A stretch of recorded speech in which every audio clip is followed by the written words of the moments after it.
October 24, 1944. Taiwan Strait, off the coast of China. Commander Richard O'Kane stood on the bridge of USS Tang, salt spray stinging his face as he stared through binoculars at the Japanese convoy silhouetted against the moonlit horizon. He'd already sunk 5 ships that night. 24 torpedoes remained in his arsenal, and before dawn he would fire his last one. That final torpedo would kill him and 78 of his men. What the Japanese merchant captains fleeing in terror that night couldn't know was that O'Kane's boat represented the culmination of the most devastating submarine campaign in naval history.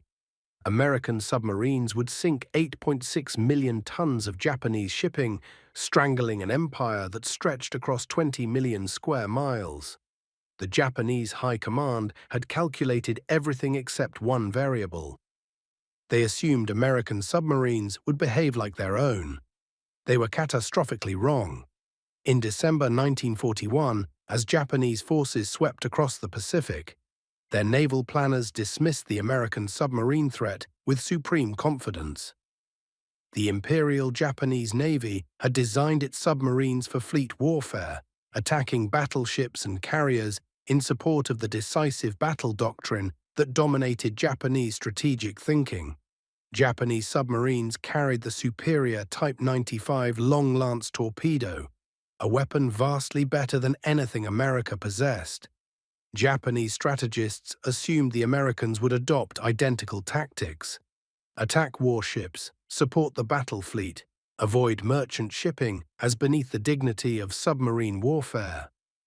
Staff Officer Atsushi Oi, serving at the Grand Escort Command Headquarters from its creation in November 1943 until Japan's surrender, would later write that Japan's Navy took it for granted that American submarines would never wage extensive warfare against merchant shipping. The role of submarines as commerce raiders was dismissed entirely. This miscalculation would prove fatal. Japan's empire required 5.9 million tons of shipping annually to sustain its economy and military during wartime. At Pearl Harbor, Japan possessed 6.4 million tons of merchant capacity, including the world's third-largest merchant marine. The mathematics seemed comfortable with a comfortable margin of safety. Japanese naval doctrine allocated minimal resources to protecting these vessels. Anti-submarine warfare received astonishingly low priority despite Japan's absolute dependence on maritime trade. Few warships were designated for convoy protection. Fewer aircraft were assigned to patrol shipping lanes. Japanese destroyers formed the bulk of convoy escorts when escorts were provided at all. They possessed impressive night-fighting capabilities developed through rigorous training, but their sonar systems were primitive compared to American and British equivalents. Their radar was virtually non-existent in early war years. Their depth charges were too small and set too shallow to be effective against deep-diving American submarines. Convoy organization was, in the words of American strategists reviewing post-war Japanese documents, shiftless beyond description. The Japanese Navy didn't establish an anti-submarine warfare school until March 1944. By then, over 100 American submarines were prowling Pacific waters, sinking ships faster than Japan could replace them. The Japanese believed their submarines, armed with the superior Type 95 long-lance torpedo capable of 49 knots at 11,000 yards, would inflict devastating losses on American merchant shipping. They expected the war at sea to mirror the Atlantic, where German U-boats nearly strangled Britain with unrestricted commerce raiding. Instead, Japanese submarines focused almost exclusively on attacking warships. They achieved some notable successes. The carrier USS Wasp sank after torpedo attack from I-19 in September 1942. The carrier USS Liscome Bay exploded and sank in 23 minutes after being hit by I-175 in November 1943, killing 644 men. But these tactical victories accomplished nothing strategically. Japanese submarines sank only 184 merchant ships, totaling 1 million tons during the entire war. American submarines would sink 1,214 ships, totaling 5.3 million tons. The contrast reveals the fundamental difference in strategic understanding. Japan fought for glory, America fought to win. The irony was brutal and would have been obvious to anyone studying pre-war assumptions. At war's outset, American submarines couldn't sink anything. The weapon designed to be America's underwater offensive was crippled by catastrophic defects no one had discovered because no one had properly tested it. 29 submarines were stationed at Manila Bay when the Japanese attacked. 21 lay at Pearl Harbor. Combined, these 50 boats represented America's primary offensive weapon in the Pacific during the war's opening months. On December 7, 1941, within hours of Pearl Harbor's burning wreckage settling into the harbor's mud, Admiral Thomas Hart commanded his Asiatic fleet to execute unrestricted submarine warfare against Japan. American submarines surged into action with aggressive commanders eager to avenge Pearl Harbor. They failed spectacularly.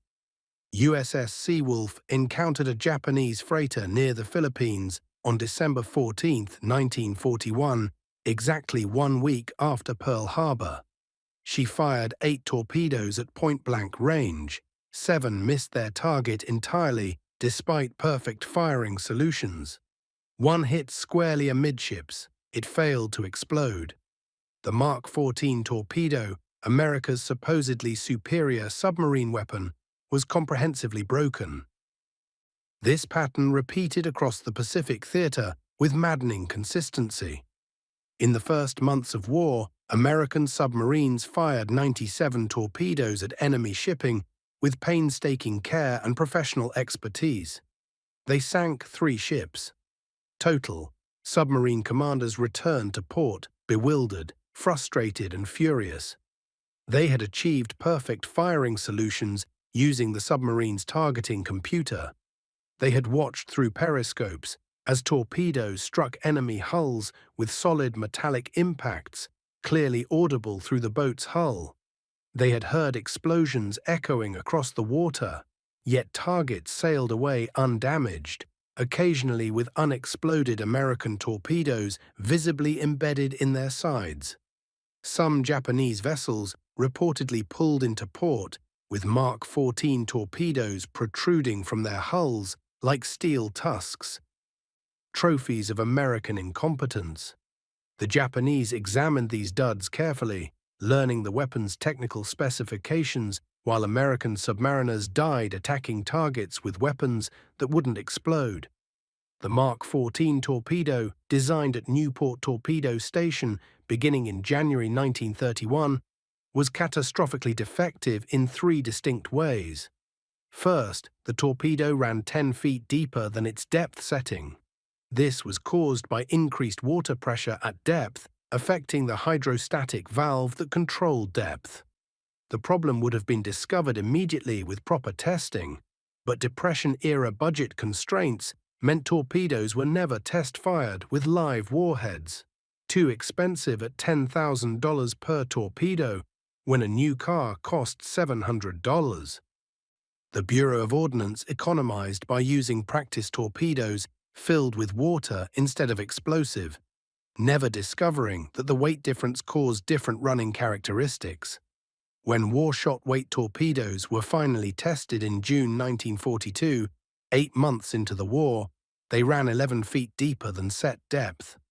11 feet too deep to hit most merchant ships.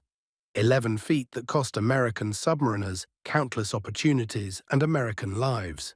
Second, the magnetic influence exploder, designed to detonate beneath enemy keels, was triggered prematurely by Earth's varying magnetic field. The weapon had been tested only in the magnetic latitude of Newport, Rhode Island. It performed differently near the equator, differently in the Pacific's varying magnetic environment, differently in almost every operational condition except the one in which it had been tested. Submarine commanders watched in fury as their torpedoes exploded harmlessly 50 feet short of targets, triggered by magnetic anomalies rather than enemy hulls. 10% of all torpedoes fired in 1942 and early 1943 detonated prematurely. Bureau of Ordnance claimed only 2% premature detonation based on theoretical calculations.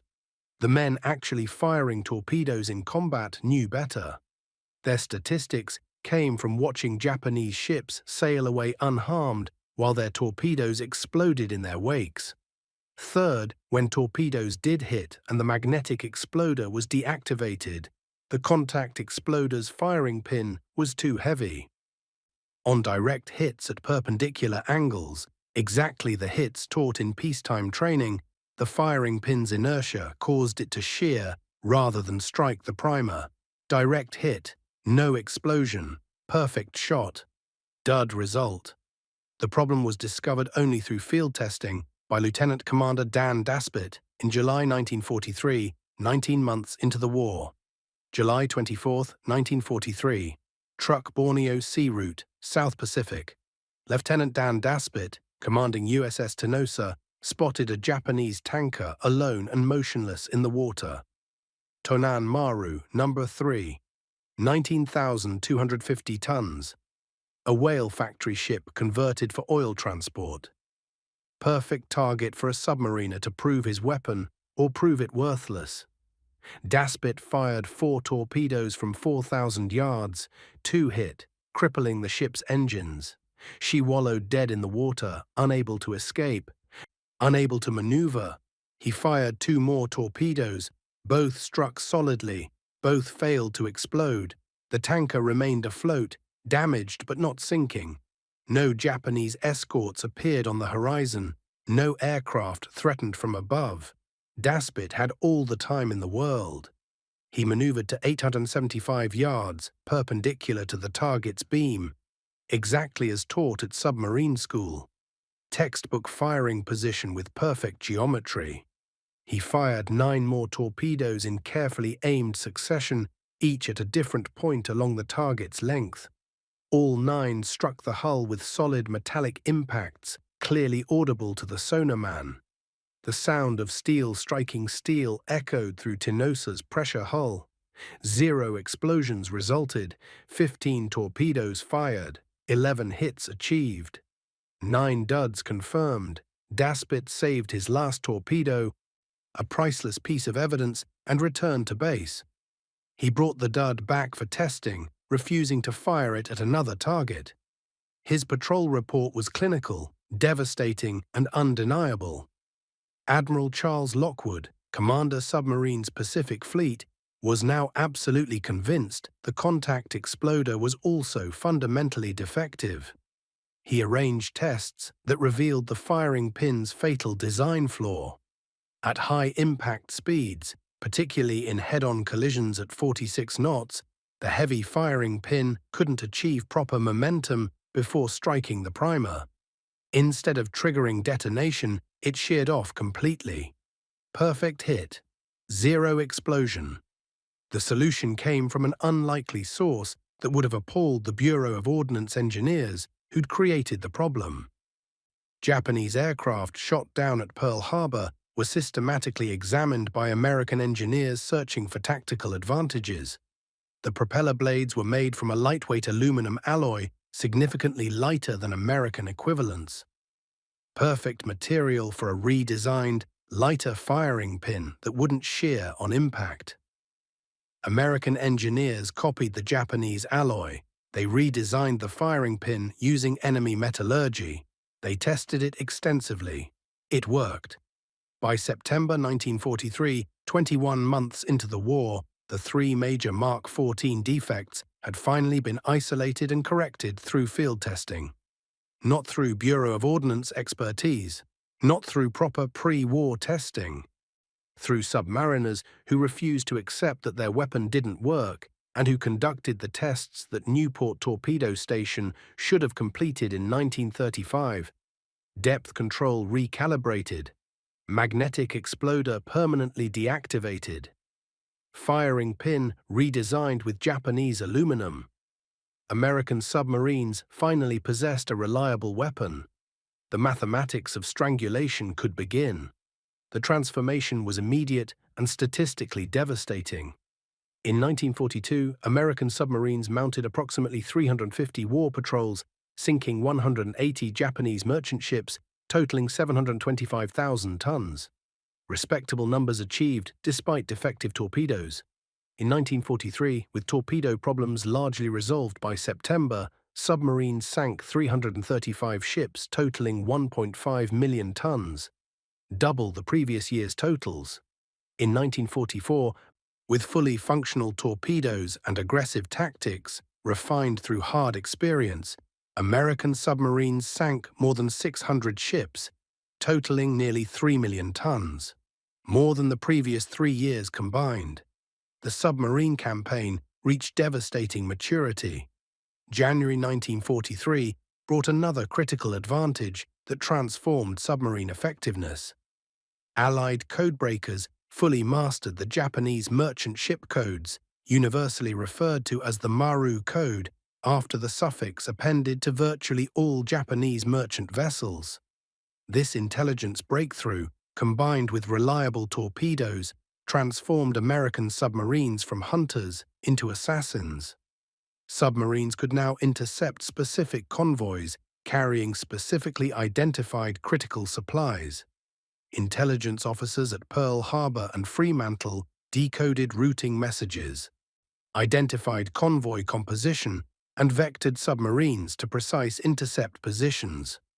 Oil tankers became priority targets because Japan was absolutely dependent on imported petroleum. Japan's domestic oil production was virtually zero. The nation imported 88% of its oil, primarily from the Dutch East Indies and Southern Territories. Without oil, the Imperial Navy couldn't sortie. Aircraft couldn't fly beyond training exercises. Factories couldn't operate machinery.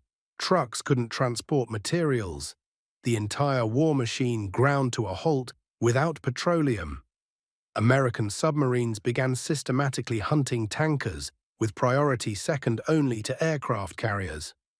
Of the 124 Japanese tankers sunk during the war, each represented thousands of barrels of irreplaceable fuel that would never reach Japanese refineries, never be converted into aviation gasoline, never power another kamikaze attack.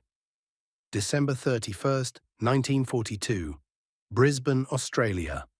Lieutenant Commander Dudley Walker Morton, nicknamed Mush by Naval Academy classmates for his prodigious yarn-spinning abilities, took command of USS Wahoo. He'd served as executive officer under the previous captain during 2 war patrols that achieved minimal results. Kennedy was competent but cautious. Morton was aggressive to the point of recklessness. Before Wahoo's 3rd patrol, Morton gave a brief but legendary address to his assembled crew. He declared Wahoo to be expendable. Any crew member who wanted to remain in Brisbane had 30 minutes to notify the yeoman for transfer. No negative consequences, no questions asked, no judgment from shipmates, none of the crew accepted the offer. Not one sailor chose safety over Morton's brand of aggressive warfare. Morton revolutionized submarine tactics through a single brilliant innovation. He reversed the traditional command structure. Instead of the captain manning the periscope while the executive officer plotted solutions, Morton positioned himself at the plotting table where he could see the entire tactical situation. His executive officer, Lieutenant Richard O'Kane, manned the periscope and called out ranges, bearings, and observations. This freed Morton to evaluate all factors simultaneously, make split-second tactical decisions, and con the boat dispassionately without the tunnel vision inherent in periscope observation. The partnership worked brilliantly. Morton's tactical genius combined with O'Kane's precision to create the most feared submarine in the Pacific. January 24, 1943. Wewak Harbor, New Guinea. Wahoo penetrated into Japanese-controlled Wewak Harbor with orders to reconnoiter Japanese strength. There were no charts. Motor machinist's mate Dalton Keeter had purchased a cheap school atlas in Australia that showed Wewak as a small indentation on New Guinea's coast. That atlas became Wahoo's navigation chart for penetrating a heavily defended enemy harbour. Morton's interpretation of reconnoiter meant find targets and sink them. Wahoo surfaced inside the harbour. Japanese destroyer Harusame was getting underway from her berth, nested with several submarines. Morton fired 3 torpedoes from 200 yards. All missed as Harusame maneuvered. The destroyer turned to attack, her entire crew visible on deck acting as lookouts. Morton fired again. Harusame evaded. The destroyer closed to ramming distance, bow pointed directly at Wahoo's pressure hull. Morton fired a 5th torpedo at suicidally close range, directly down Harusame's throat. The torpedo ran true. It struck Harusame just forward of the bow, detonating properly for once. The explosion broke the destroyer in half. She sank in minutes, the first Japanese destroyer ever sunk by a down-the-throat shot. Wahoo escaped the harbour and encountered a 5-ship convoy loaded with troops and supplies the next day. What followed was a 14-hour running gun and torpedo battle that entered submarine legend. Morton attacked repeatedly, expending all 24 torpedoes. He sank 3 ships, damaged 2 others, surfaced to destroy lifeboats with deck gun fire, an action that would generate controversy decades later. Wahoo returned to Pearl Harbor with a broom strapped to her periscope shears, the traditional symbol of a clean sweep. The first American submarine to wipe out an entire convoy without assistance. Admiral Chester Nimitz personally came aboard to present awards. March 1943, Yellow Sea. Wahoo's 4th patrol established records that stood as benchmarks of submarine effectiveness. Morton sank 7 ships in one patrol, damaged an 8th seriously, set a 100-ton trawler ablaze with homemade Molotov cocktails thrown from the bridge. Wahoo became known as the Navy's one-boat wolf pack. Morton earned his 2nd Navy Cross. His tactics influenced an entire generation of submarine commanders. Eugene Fluckey would emulate Morton's aggression in USS Barb. Samuel Dealey would follow Morton's example in USS Harder. Richard O'Kane would adopt Morton's philosophy when he took command of USS Tang. Edward Beach would credit Morton with single-handedly turning the submarine force around through aggressive conduct and unorthodox tactics. But Morton's luck ran out. October 11, 1943. La Perouse Strait between Hokkaido and Sakhalin Island. Wahoo was returning from her 7th war patrol in the Sea of Japan. She'd sunk 4 ships, totaling 13,000 tons on her final patrol. The strait was heavily patrolled, only 25 miles wide, and easily monitored by Japanese anti-submarine forces. A Japanese anti-submarine aircraft discovered a surfaced submarine at the exact time and location Wahoo was expected to transit. The aircraft attacked, dropping 3 depth charges. Wahoo never returned to port. All 79 crew members, including Morton, died. The submarine remained lost until Russian divers located the wreck in 2005, confirming Wahoo's final resting place in 213 feet of water. Vice Admiral Charles Lockwood couldn't believe the news when Wahoo failed to return. It just didn't seem possible that Morton and his fighting crew could be lost. He'd never have believed the Japanese could be smart enough to get him. But Morton's legacy lived on in every aggressive submarine commander who followed his example. By war's end, American submarines had destroyed 1,214 enemy vessels, including 1 battleship, 8 carriers, 11 cruisers, and over 200 destroyers. 55% of all Japanese ships lost during the war fell to submarines. Morton had shown the way. October 1943, Mare Island Naval Shipyard, California. Lieutenant Commander Richard O'Kane took command of USS Tang, a new Balau-class submarine fresh from the builder's yard. O'Kane had learned aggressive tactics under Morton aboard Wahoo, serving as executive officer on 5 war patrols. When Wahoo was lost, O'Kane inherited Morton's tactical philosophy: surface attacks at night when possible, multiple targets engaged simultaneously, aggressive penetration of escort screens, calculated risks that maximize torpedo effectiveness while minimizing exposure, never retreat from a fight, never leave targets afloat, never return to port with unfired torpedoes. In 5 war patrols commanding Tang between January 1944 and October 1944, O'Kane would sink 33 Japanese ships totaling 116,454 tons, the highest total for any single submarine commander in American history. His tactics became required study at submarine school. During Tang's 4th patrol, the submarine rescued 22 downed American aviators from waters near Truk after airstrikes. The pilots had been shot down attacking Japanese positions. They floated in life rafts, exposed and vulnerable, waiting for rescue or capture. O'Kane surfaced Tang directly in enemy-controlled waters. He took aboard all 22 pilots despite Tang's already cramped conditions. He cut the crew's rations in half to feed the rescued aviators during the long journey back to base. His crew earned a Presidential Unit Citation for the patrol's aggressive combat and humanitarian rescue. September 24, 1944, Pearl Harbor, Hawaii. Tang departed on her 5th war patrol. Orders: patrol the Formosa Strait, observe the Ryukyu Islands, and engage targets of opportunity. The patrol was intended to provide intelligence for the upcoming invasion of Okinawa. O'Kane didn't know this strategic context. He knew only his orders: patrol, observe, attack. Tang carried 24 Mark 18 electric torpedoes.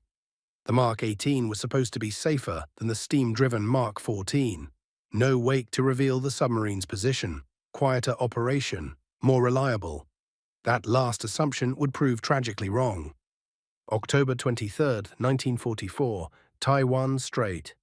Tang contacted a large Japanese convoy, 3 tankers, a transport, a freighter, multiple escorts.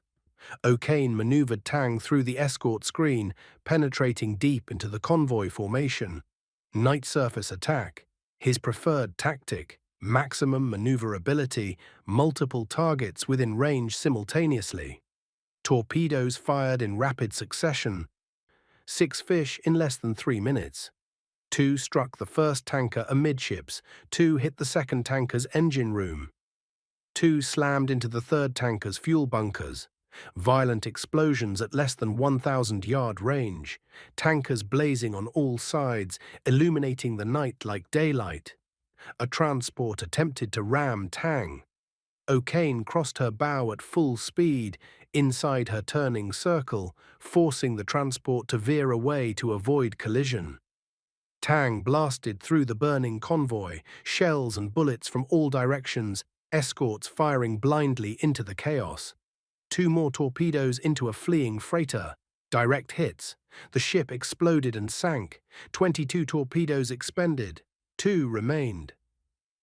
October 24, 1944, early 2:30 hours.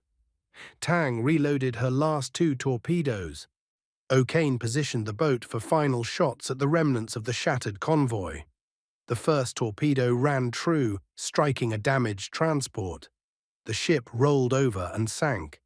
The second torpedo, Tang's last weapon, was fired at 0235 hours.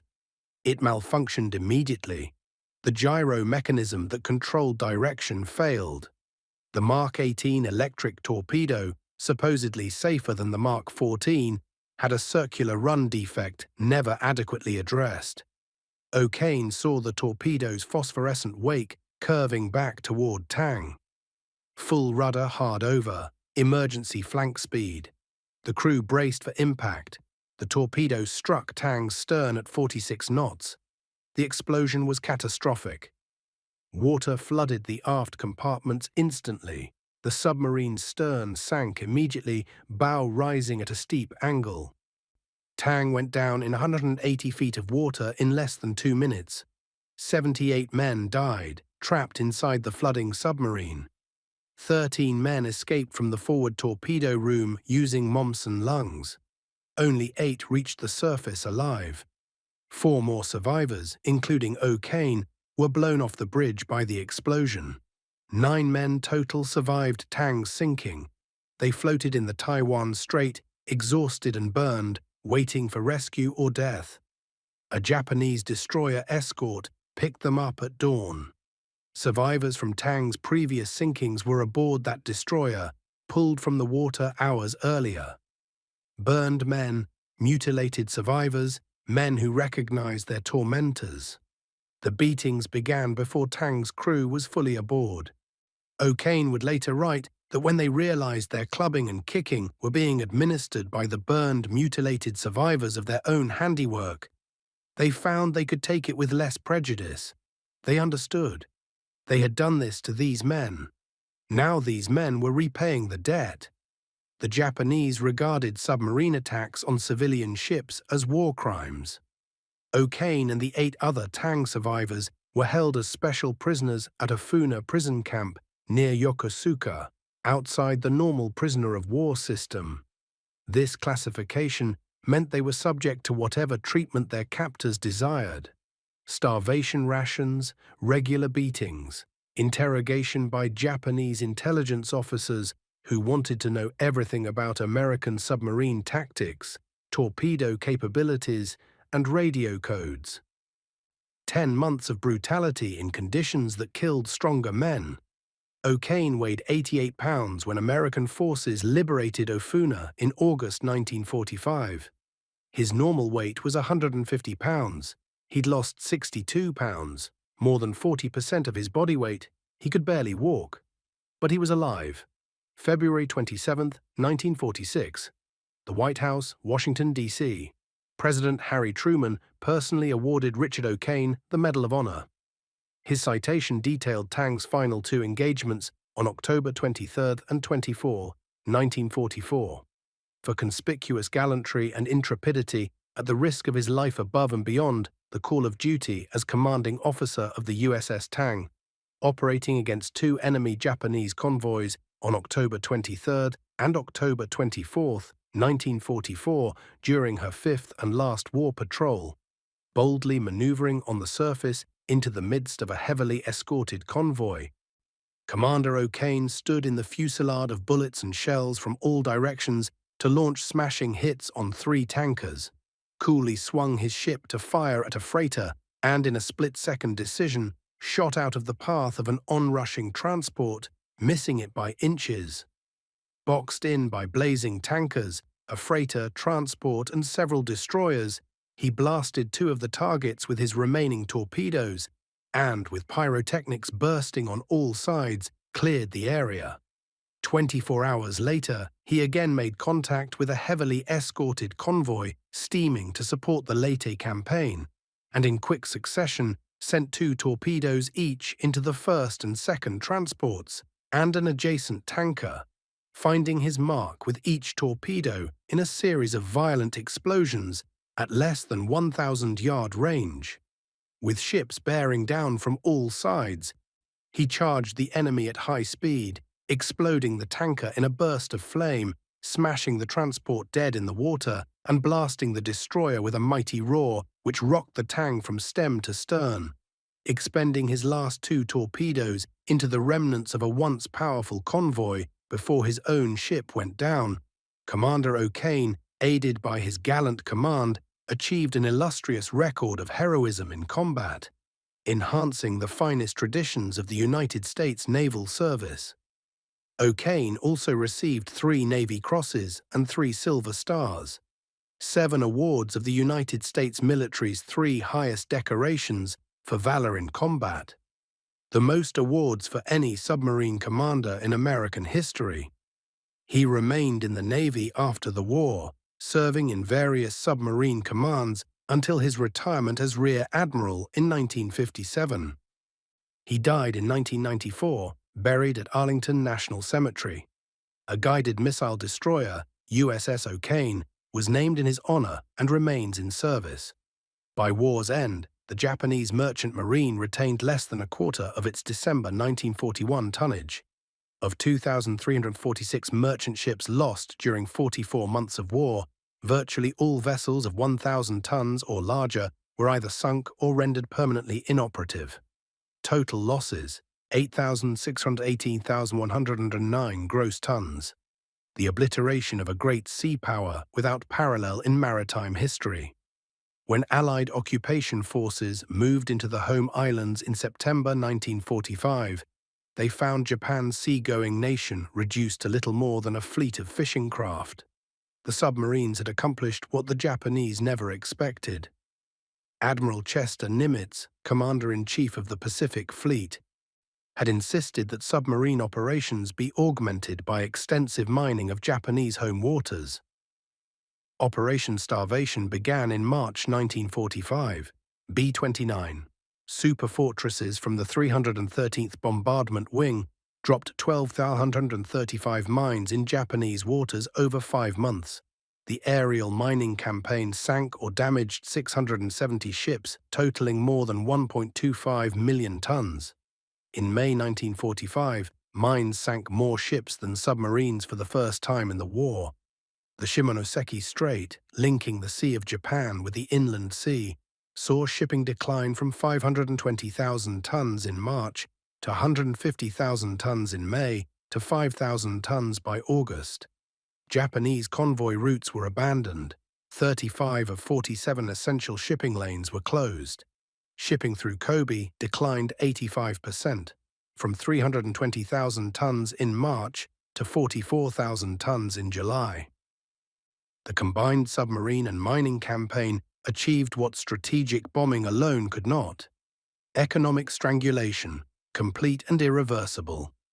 Vice Admiral Charles Lockwood, who commanded Submarine Force Pacific Fleet from February 1943 until war's end, wrote after the conflict that when Japan allied herself with Germany, not only did she join with the chief sponsor of unrestricted submarine warfare, but her ships immediately became carriers of men, munitions, and war supplies.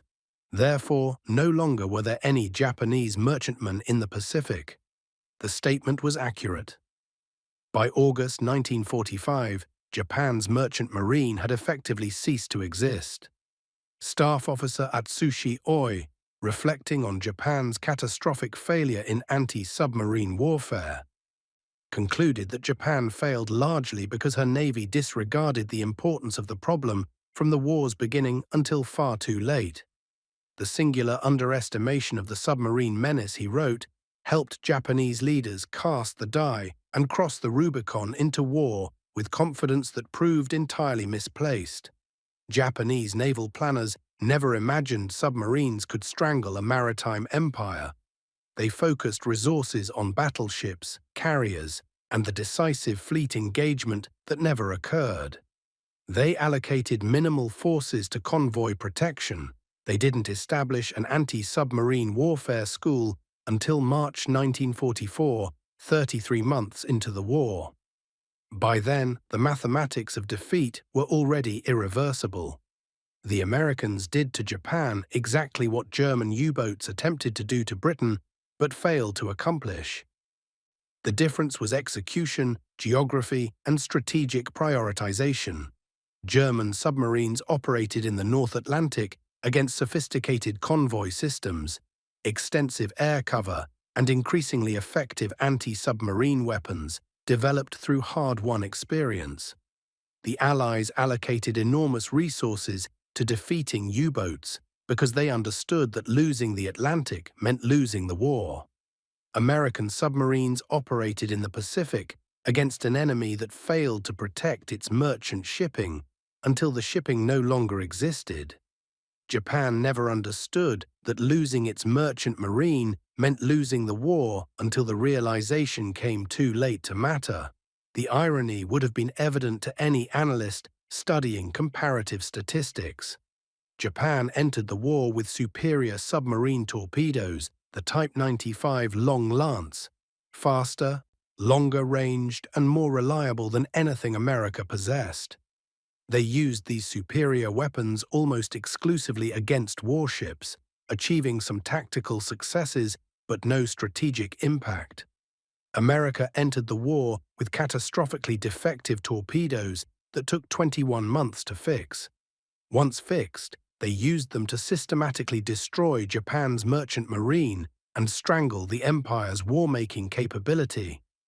Japanese submarines sank 1 million tons of Allied shipping. American submarines sank 8.6 million tons of Japanese shipping. The mathematics of strangulation written in steel and seawater. The legacy endured long after Japan's surrender.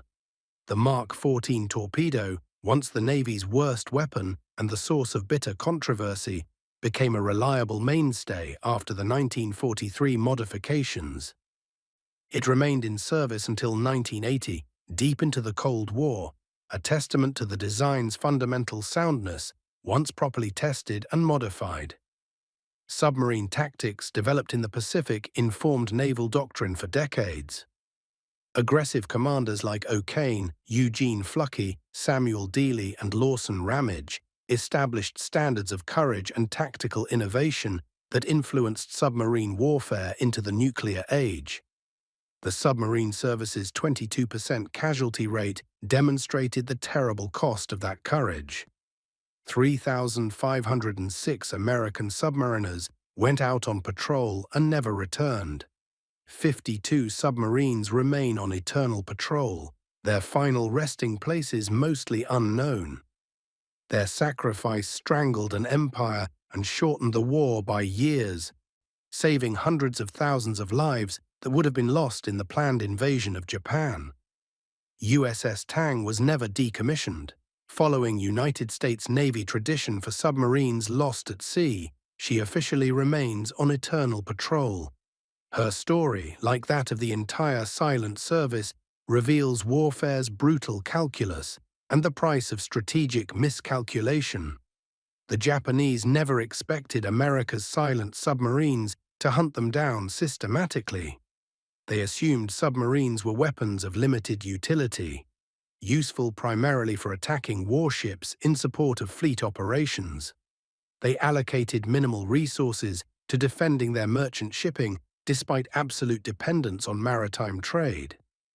They paid for that miscalculation with 8 million tons of shipping resting on the Pacific floor. They paid with factory production that ground to a halt for lack of raw materials. They paid with aircraft grounded for lack of fuel. They paid with soldiers starving on isolated islands because no supply ships arrived. They paid with their empire. By late 1944, Japanese soldiers on bypassed Pacific islands were literally starving. No supply ships reached them. The submarines had severed every lifeline. Aircraft sat grounded throughout the home islands for lack of aviation fuel. The submarines had sunk the tankers carrying oil from the Dutch East Indies. Factories stood silent for lack of raw materials to feed production lines. The submarines had destroyed the cargo ships carrying rubber, tin, iron ore, and bauxite from Southeast Asia. The home islands faced famine as rice imports from Southeast Asia ceased entirely. The submarines had eliminated the food transports that had fed Japan's population. When the Enola Gay dropped the atomic bomb on Hiroshima on August 6, 1945, Japan's defeat was already assured mathematically. The submarines and aerial mines had strangled the empire months earlier. The bomb merely formalized the inevitable surrender. In the final accounting, American submarines sank more Japanese tonnage than all other causes combined until Operation Starvation's aerial mining campaign in the war's final months. Aircraft sank 929 ships over 4 years of war. Submarines sank 1,314 ships. Surface ships, mines, and other causes accounted for the remainder of Japan's destroyed merchant marine. but submarines alone destroyed over half of Japan's merchant fleet. The silent service earned its name through stealth. It earned its victory through relentless mathematics. 8,618,109 tons. The precise weight of an empire that sank beneath Pacific waters. The Japanese High Command had calculated fuel requirements with precision. They calculated shipping capacity accurately. They mapped convoy routes efficiently. They identified strategic priorities correctly. They calculated everything except American determination to wage total war beneath the waves. They never expected the submarines to be the decisive weapon. By the time they understood the threat and reallocated resources to convoy protection, the mathematics had become irreversible. Too many ships already sunk. Too few replacement vessels under construction. Too little fuel available to power remaining ships. Too few escorts to protect diminished convoys. Too late to change the outcome. Commander Richard O'Kane's final report, written after his release from Ofuna prison camp, captured the submarine war's fundamental truth. The greater the performance, the harsher the consequences. His crew sank 33 ships in 5 patrols, the highest total for any submarine commander. The consequence was death for 78 men and captivity for 9 survivors. The silent service sank 1,314 ships in 4 years of relentless warfare. The consequence was 3,506 men who never came home, lost aboard 52 submarines that remain on eternal patrol. Japan built an empire across 20 million square miles of ocean and territory. The consequence was 8.6 million tons of merchant shipping destroyed, an economic strangulation that made the empire's defeat inevitable. The submarines that the Japanese never expected became the instruments of their strategic defeat. Silent hunters stalking prey across the vast Pacific, relentless in pursuit despite casualties and losses, devastating in execution once the weapons finally worked, decisive in impact beyond any pre-war calculation. The mathematics was brutal but conclusive. 16,000 submariners strangled an empire that stretched across a quarter of the globe. The Japanese never saw it coming. By the time they understood what was happening, understood that American submarines were methodically destroying their merchant marine, understood that their empire would die from economic strangulation rather than military defeat, it was far too late. The mathematics of defeat were already written. The submarines had ensured that Japanese merchant shipping would disappear. The Japanese never expected it. That was their fatal mistake. The pattern repeated across every operational theater with mathematical precision. Convoy HI-72 departed Singapore in September 1944, 9 transports and 5 escorts, loaded with troops, supplies, and critical raw materials bound for Japan. 3 American submarines waited along the projected route: USS Growler, USS Celian, USS Pampanito. They had intercepted the convoy's routing instructions through decoded messages, knowing exactly when and where the ships would pass. At 05:30 hours on September 12th, radar contact confirmed the convoy's position. The submarines coordinated their attack through mutual radar interference patterns, tracking each other's positions without breaking radio silence, a technique perfected through months of practice. Growler struck first, torpedoes slicing through the pre-dawn darkness at 5:50 hours. 2 transports exploded, one carrying 750 British and Australian prisoners of war who died when the ship sank in minutes. Celian maneuvered through the confusion at 6:15 hours, firing at the largest target still moving. 3 more ships hit, including a tanker that exploded in a massive fireball visible for miles. Pampanito finished 2 damaged vessels at 06:40 hours, methodically hunting cripples trying to escape.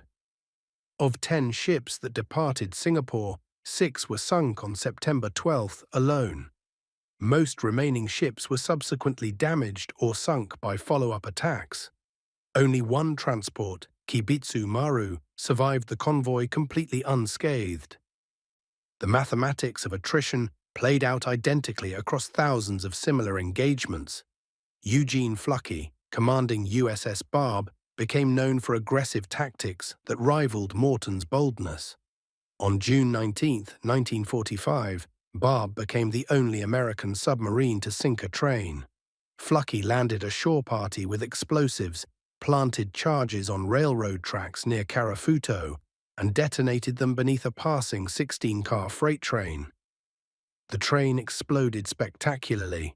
Fluckey's patrol report noted the train was probably carrying military supplies, possibly ammunition based on the secondary explosions. The shore raid demonstrated submarines could strike targets thought completely safe from naval attack. Barb also shelled Japanese factories, destroyed cargo vessels with rockets fired from jury-rigged launchers mounted on deck, and pioneered techniques that expanded submarine warfare's tactical possibilities. Fluckey earned the Medal of Honor for a January 1945 attack that penetrated a heavily defended harbor, sank multiple ships, and escaped through a narrow channel while under fire from shore batteries. Samuel Dealey, commanding USS Harder, specialized in hunting Japanese destroyers. Most submarine commanders avoided destroyers when possible, preferring merchant targets that couldn't fight back effectively. Dealey sought them out deliberately. His technique was the down-the-throat shot Morton had pioneered, firing torpedoes directly at approaching destroyers at close range, a tactic requiring ice-cold nerves and split-second timing. Get the range wrong by 50 yards, and the destroyer's ram tears the submarine open. Get the timing wrong by 2 seconds, and the torpedoes pass harmlessly astern, but execute correctly, and the destroyer's own speed drives it onto the torpedoes. Dealey sank 5 destroyers in one patrol in May 1944, an unprecedented achievement.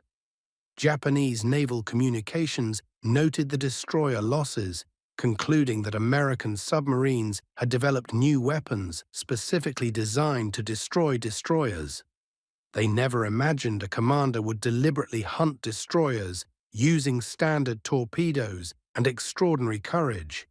Dealey earned the Medal of Honor posthumously.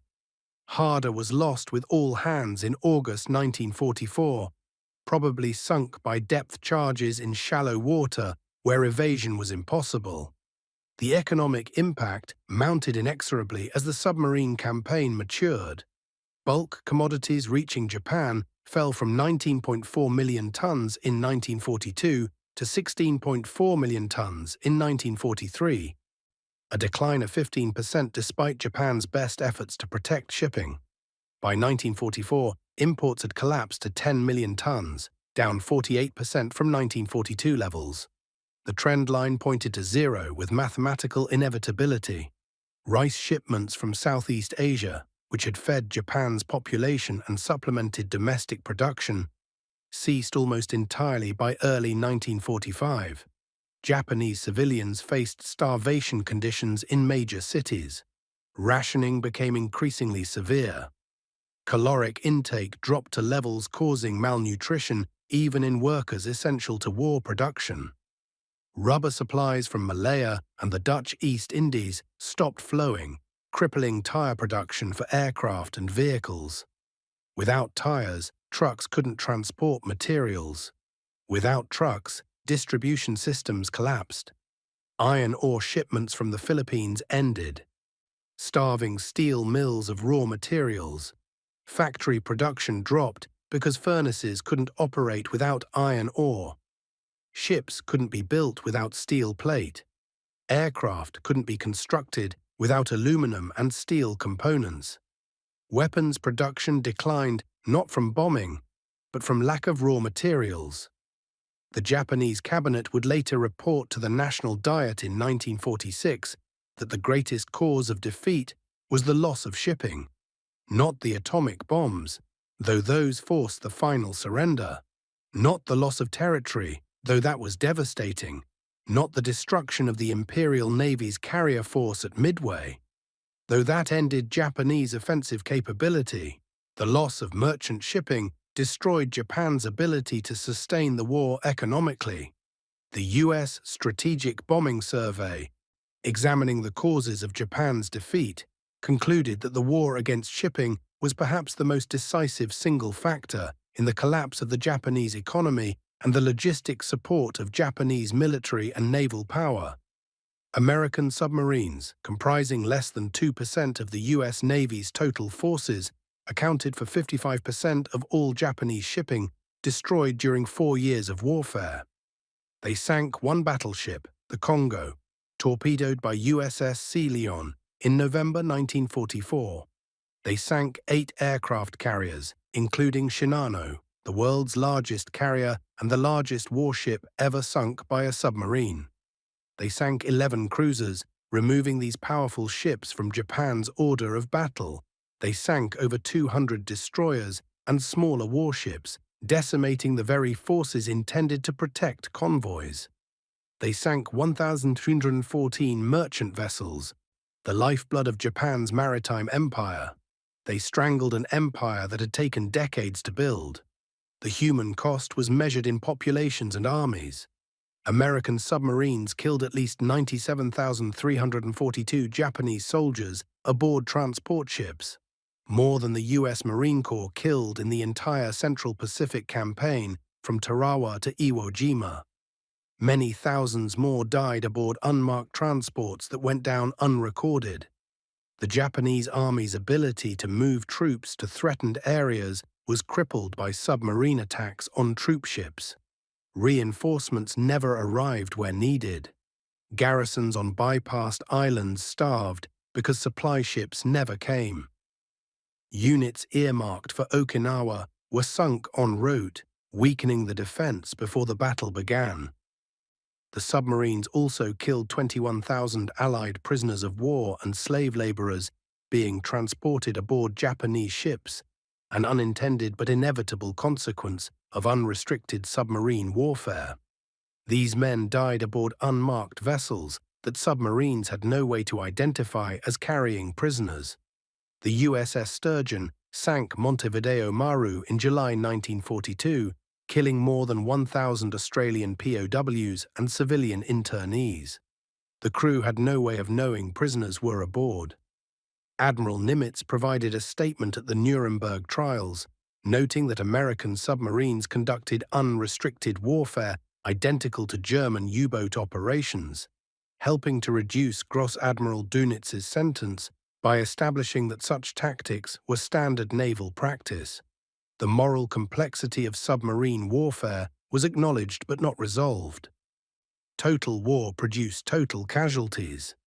By early 1945, Japanese oil supplies were so limited that the Imperial Navy's remaining fleet was virtually stranded at anchor.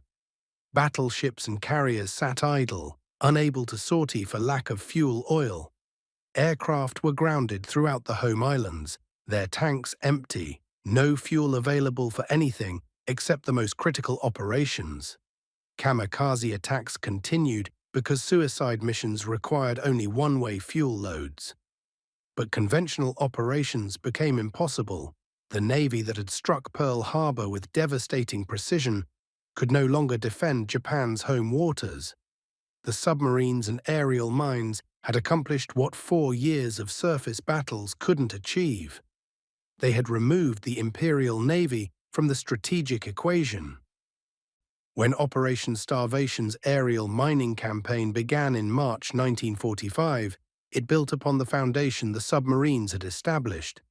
The B-29's dropping mines were finishing what the submarines had started. Together, submarines and aerial mines destroyed Japan's maritime trade completely. By August 1945, shipping through major ports had declined to nearly zero. The Shimonoseki Strait, Japan's critical internal waterway linking the Sea of Japan with the inland sea, carried only 5,000 tons of shipping monthly compared to 520,000 tons in March, a 99% reduction in 5 months. Traffic routes to Korea and Manchuria, Japan's sources of food and raw materials, were effectively closed. Coastal shipping within Japan's home islands became too dangerous to operate. The empire that had controlled 1/4 of the globe's surface in 1942 couldn't move supplies between its own ports in 1945. The Japanese Navy's operational records captured the mounting desperation. Convoy routes were abandoned one after another as losses exceeded 50% per voyage. Ships were ordered to sail independently rather than in convoys, reasoning that dispersed targets might have better survival odds than concentrated targets that attracted submarine wolf packs. This proved incorrect. Independent ships were easier to hunt and sink than escorted convoys. Captains were ordered to sail only at night and hug coastlines for protection from land-based aircraft. American submarines simply waited offshore and picked off vessels as they passed. By mid-1945, Japanese merchant captains were refusing assignments. Commander Tadao Kuwahara, responsible for recruiting merchant crews, reported it became difficult to obtain crews toward the end of the war. Too many ships had been sunk, too many sailors had died, too few survivors wanted to face the submarines again. The Silent Service's achievement stands as one of history's most effective strategic campaigns. They accomplished with 52 lost submarines and 3,506 casualties what could not be achieved through surface battles, carrier strikes, or strategic bombing alone. They proved that a small force with the right strategy could have decisive strategic impact far beyond its size. The mathematics were conclusive and undeniable. 16,000 submariners sank 8 million tons of shipping. That equals 538 tons of enemy shipping destroyed per submariner. Each submarine averaged 6.92 ships sunk over the course of the war. Each patrol averaged approximately 1.8 ships sunk per submarine deployment. These statistics represent the most effective submarine campaign ever conducted. German U-boats sank 14.3 million tons in the Atlantic over 6 years, but failed to achieve strategic victory. American submarines sank 8.6 million tons in less than 4 years and strangled an empire completely. The difference was Japan's absolute dependence on maritime trade versus Britain's ability to sustain itself through domestic production and Atlantic convoy protection. USS Tang lies in 180 feet of water off the Chinese coast, her hull broken by her own torpedo.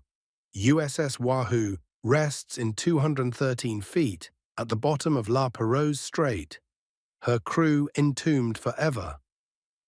USS Harder sits on the ocean floor off the Philippines, her exact location still unknown. 52 submarines remain on eternal patrol scattered across the Pacific's floor. 3,506 submariners never returned from patrol. Their sacrifice purchased victory at a steep price. 22% casualties, the highest of any American service. But their achievement was proportional to their sacrifice. They strangled an empire. They shortened the war by years. They saved hundreds of thousands of lives that would have been lost in the planned invasion of Japan. They proved that technological excellence combined with tactical innovation and strategic vision could overcome any numerical disadvantage. They showed that small forces could have decisive impact if properly employed. The Japanese never expected the submarines to be decisive. That miscalculation cost them everything. The Silent Service made certain of that. The legacy of the Pacific submarine campaign extended far beyond 1945. The tactics developed under fire became doctrine taught to every Cold War submarine commander. The aggressive approach pioneered by Morton and refined by O'Kane influenced generations of officers. The technical lessons learned from the Mark 14 torpedo disaster changed how the Navy tested weapons systems. Never again would a primary weapon enter service without live fire testing under realistic combat conditions. Never again would cost considerations override operational necessity. Never again would the Bureau of Ordnance ignore field reports from combat commanders. The torpedo scandal's lessons were written in blood and remembered. Admiral Charles Lockwood's leadership during the critical 1943–1945 period established standards for submarine force commanders that persisted through the nuclear age. His nickname, Uncle Charlie, reflected his devotion to the men under his command. He fought bureaucratic battles to get them working weapons. He established rest and recuperation facilities, including 2-week stays at the Royal Hawaiian Hotel for returning crews. He arranged for fresh vegetables and ice cream to greet submarines returning from months-long patrols subsisting on canned food. He relieved commanders who weren't aggressive enough, but treated relieved officers humanely and gave them second chances. He understood that submarine combat imposed extraordinary psychological stress. Not every qualified officer could handle the pressure of command in combat conditions. Those who couldn't were reassigned to positions where they could contribute effectively. Lockwood's care for his men earned fierce loyalty and inspired maximum performance. The submarine service attracted volunteers throughout the war despite its 22% casualty rate. Young men volunteered knowing the statistics, knowing that 1 in 5 would never return.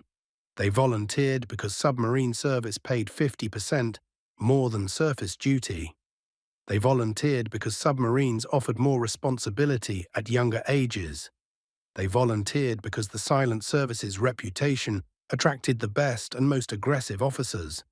They volunteered despite the danger, perhaps because of it. The average age of a World War II submarine crew was 20 years old. 20-year-olds commanding bow and stern torpedo rooms with millions of dollars of weapons. 20-year-olds operating complex machinery under combat conditions. 20-year-olds making life-and-death decisions while their boat was under depth charge attack. The submarine service proved that young Americans could handle extraordinary responsibility when properly trained and led.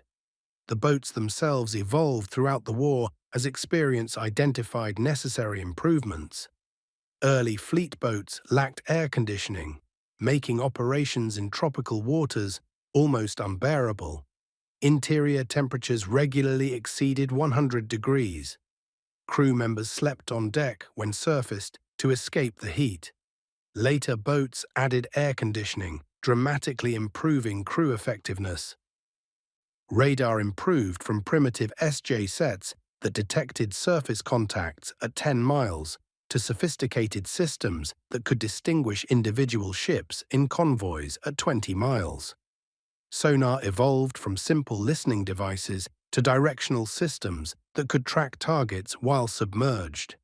Torpedo fire control computers became increasingly sophisticated, solving complex trigonometry problems automatically. Communication systems improved, allowing submarines to receive orders while remaining submerged through VLF antennas. Each improvement increased effectiveness incrementally. Together, they transformed submarines from crude submersibles into sophisticated weapon systems. The Japanese never implemented effective countermeasures despite 4 years of losses. Anti-submarine warfare remained a low priority until far too late. Convoy organization never approached Allied standards. Destroyer escorts were built in insufficient numbers and entered service too late. Depth charges remained too small throughout the war. Sonar remained primitive compared to Allied systems. Radar was never widely deployed on convoy escorts. Air cover for convoys was inadequate even when aircraft were available. The fundamental problem was doctrinal. Japanese naval thought emphasized offensive operations and the decisive battle. Defensive operations like convoy protection were considered unglamorous and received minimal resources. This doctrinal bias ensured that convoy protection remained inadequate throughout the war. American submarines exploited this weakness ruthlessly. By contrast, the Allies devoted enormous resources to defeating German U-boats. Escort carriers provided air cover for convoys. Destroyer escorts were mass-produced specifically for convoy duty. Long-range patrol aircraft covered convoy routes. Centimetric radar allowed escorts to detect surfaced U-boats. High-frequency direction finding tracked U-boat radio transmissions. Depth charges were redesigned for greater effectiveness. Ahead-throwing weapons like Hedgehog allowed attacks without losing sonar contact. Code breaking provided advance warning of U-boat positions. The Battle of the Atlantic absorbed massive Allied resources precisely because protecting shipping was recognized as existential. Japan never made that recognition until the merchant marine no longer existed to protect. The Strategic Bombing Survey's conclusions were unambiguous. Aerial mining and submarine warfare proved more cost-effective than strategic bombing for destroying Japanese war capability. B-29s dropping mines achieved better results per aircraft than B-29s dropping bombs on factories. Submarines sinking cargo ships accomplished more than bombers destroying production facilities. The reason was simple. Japan couldn't produce weapons without raw materials. Destroying cargo ships carrying iron ore was more effective than bombing steel mills. Sinking tankers carrying oil was more effective than bombing refineries. The submarine campaign struck at the source of Japan's war-making capability rather than trying to destroy production after materials had already arrived. This strategic insight came too late to be fully implemented during World War II. But it influenced Cold War naval strategy profoundly. NATO planned to use submarines against Soviet supply lines in any European conflict. The Soviets planned to use submarines against NATO convoys crossing the Atlantic. Both sides learned from the Pacific submarine campaign's success. When Japan surrendered on September 2, 1945, Admiral Lockwood was present aboard USS Missouri. He stood among senior commanders witnessing the ceremony that ended the war. He knew better than most what had brought Japan to that moment. Not just the atomic bombs, though those forced the final capitulation. Not just the firebombing campaigns, though those destroyed Japanese cities. Not just the loss of territory, though that was devastating.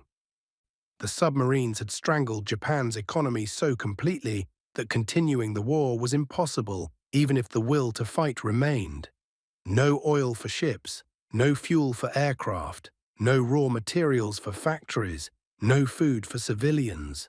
The empire had been bled to death beneath the Pacific's surface. The official Japanese history of the war, published in 1956, acknowledged what American strategists already knew. The submarine campaign was decisive. Admiral Toyoda Soemu, who became chief of the Naval General Staff in May 1945, wrote in his post-war analysis that Japan's failure to protect merchant shipping was the greatest strategic error of the war. Greater than Midway's tactical defeat, greater than Guadalcanal's loss, greater than the Philippines' reconquest, the merchant marine's destruction made everything else inevitable. Once the shipping was gone, the war was lost regardless of how many troops remained in the field or how much ammunition sat in warehouses. The Americans understood this from 1943 onward. The Japanese understood it only when understanding came too late. The mathematics were always clear to those willing to see them. Japan required 5.9 million tons of shipping to sustain its economy. Japan possessed 6.4 million tons in December 1941. A comfortable margin. But Japan lost more than 1 million tons in 1942, another 1.8 million tons in 1943, nearly 4 million tons in 1944. By January 1945, Japan had less than 2 million tons remaining, below the minimum required for economic survival. The trend line crossed zero in mid-1945. Atomic bombs or not, Japan was defeated by mathematics. the submarines made certain of that outcome. Today, 80 years after war's end, the submarines remain on eternal patrol. USS Tang off China's coast, USS Wahoo in La Perouse Strait, USS Harder somewhere in Philippine waters, 52 boats scattered across the Pacific floor, 3,506 men who never came home. Their sacrifice purchased victory. Their courage enabled strategic success. Their devotion shortened the war and saved countless lives. They proved that small forces with right strategy could defeat empires. The Japanese never expected America's silent submarines to hunt them down. That miscalculation cost Japan its empire. The silent service made absolutely certain of that outcome. The mathematics of defeat were written in 8 million tons of steel resting on the Pacific floor. The Japanese saw it too late. The submariners ensured they never had time to recover. Victory through strangulation, complete and irreversible, and irreversible, and irreversible, and irreversible, and irreversible, and irreversible, and irreversible, and irreversible,